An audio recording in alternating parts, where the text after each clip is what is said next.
আপনাদেরকে বলি, এটা পঞ্চায়েত ভোট নয়, এটা লোকসভা ভোট।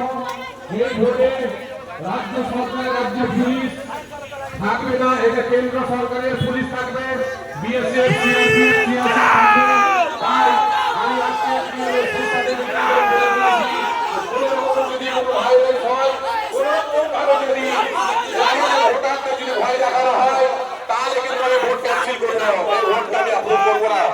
আমি আমার পরিচয় দিয়ে বলে দিয়েছি, তাই আপনারা নিশ্চিত থাকবেন যে এই ভোট খুব সুস্থভাবে হবে। কোনো রকম ভাবে কোনো কিছু হলে আপনারা জানাবেন, সাথে সাথে আপনাদের কাছে সেন্ট্রাল ফোর্স আসবে। ভালো থাকবেন, সুস্থ থাকবেন। আর